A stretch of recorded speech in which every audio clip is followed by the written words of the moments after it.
ഒരു ചെറിയ വീഡിയോ ആണ്. അതായത് ഒരു ഇൻവെർട്ടർ 2 kVയുടെ ഒരു ഇൻവെർട്ടർ ആയിരുന്നു. അപ്പോൾ അത് ജസ്റ്റ് ഒരു കംപ്ലൈൻറ്റുമായിട്ട് വന്നു. അപ്പോൾ നമ്മൾ ചെക്ക് ചെയ്തപ്പം ഉള്ളൊരു കുഴപ്പം ഇപ്പോൾ ഈ വീഡിയോയിൽ കാണാം. എന്തായിരുന്നു എന്നുള്ള കാര്യം ഞാൻ പറയാം. ഈ വീഡിയോ ഒന്ന് കണ്ടോളൂ.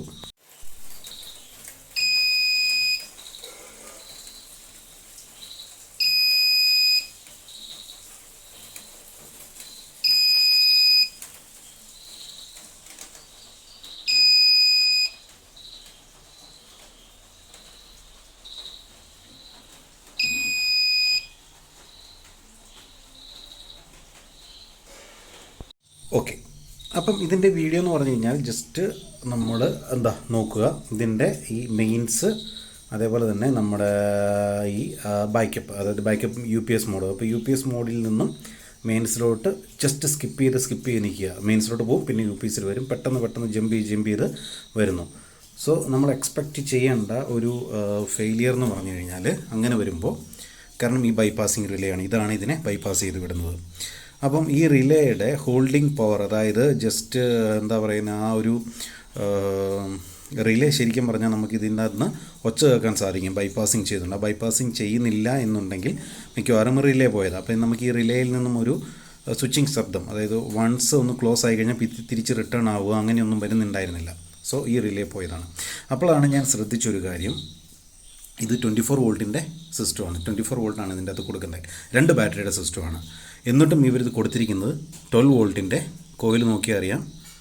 കോയിൽ വോൾട്ട് 12 VDC ആണ്. 12 വോൾട്ട് വോൾട്ടേജ് ആണ് ഇതിൻ്റെ അകത്ത് കൊടുക്കുന്നത്. അപ്പോൾ ഞാൻ ഓർത്ത് ഏതെങ്കിലും റെഗുലേറ്റർ IC വഴിയായിരിക്കാം ഈ റിലേ കൊടുത്തിട്ടുണ്ടെന്ന് ഞാൻ ചെക്ക് ചെയ്തു.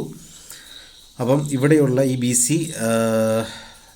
547 അങ്ങനെയുള്ളൊരു IC NPN നോർമലായിട്ടുള്ള ഒരു ട്രാൻസിസ്റ്റർ വെച്ചിട്ടാണ് ഇതിൻ്റെ എമിറ്റർ, അതായത് നെഗറ്റീവ് വോൾട്ടേജ് കൺട്രോൾ ചെയ്തിട്ട് കൊടുത്തിരിക്കുക. സ്വിച്ചിങ് ആയിട്ട് നെഗറ്റീവാണ് കൺട്രോൾ ചെയ്യുന്നത്, പോസിറ്റീവ് ഡയറക്റ്റ് പോകുന്നു.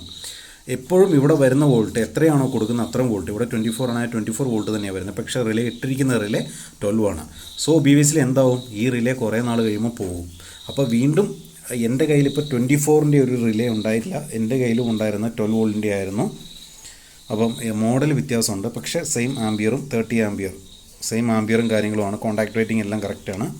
അപ്പോൾ അതുകൊണ്ട് ഞാനത് എന്ത് ചെയ്യുമെന്ന് വെച്ച് കഴിഞ്ഞാൽ, ഇവിടുന്ന് ബൈപ്പാസിങ് ചെയ്ത് സെയിം നല്ല ഗേജുള്ള വയറൊക്കെ ഇട്ട് കൊടുത്തു. പോരാതെ ഒരു എക്സ്ട്രാ മോഡിഫിക്കേഷൻ ചെയ്തു. എൻ്റെ 12 ഉള്ളൂ. ഇവരിത് 12 വോൾട്ട്, അതായത് 24ൽ 12 വോൾട്ടിൻ്റെ റിലേ കൊടുത്തുകൊണ്ടാണ് ഇത് പെട്ടെന്ന് പോയത്. അപ്പോൾ ഞാൻ എന്ത് ചെയ്യുന്നു വെച്ച് കഴിഞ്ഞാൽ ഒരു റെഗുലേറ്റർ ICയും കൂടി ഇട്ട് കൊടുത്തു. അപ്പോൾ എന്താണ് ഗുണം എന്ന് വെച്ച് കഴിഞ്ഞാൽ, ഇവിടെ 24 എത്തിയാലും ഇത് 12 ആയിട്ട് ഇത് വർക്ക് ചെയ്യുള്ളൂ. ഓക്കെ, അപ്പം ഈ റിലേ കുറച്ചുകൂടെ കേടില്ലാതെ നിൽക്കും. നമ്മളിത് ജസ്റ്റ് ഒന്ന് ഐസൊലേറ്റ് ചെയ്യാനായിട്ട് ഗ്ലൂ ഒക്കെ ചെയ്തിട്ടുണ്ട് കേട്ടോ. അപ്പം നമ്മുടെ ഈ സെയിം റിലേ ഇല്ലാത്തതുകൊണ്ടാണ്. സെയിം റിലേ കിട്ടിയിട്ട് നമ്മൾ പ്ലേസ് ചെയ്തേനെ.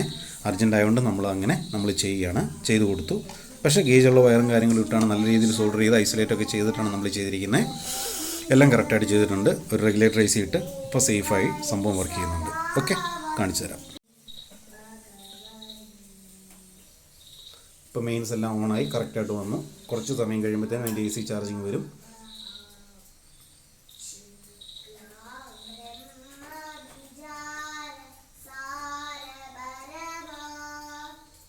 AC ചാർജിങ്ങും വന്നു. Thank you.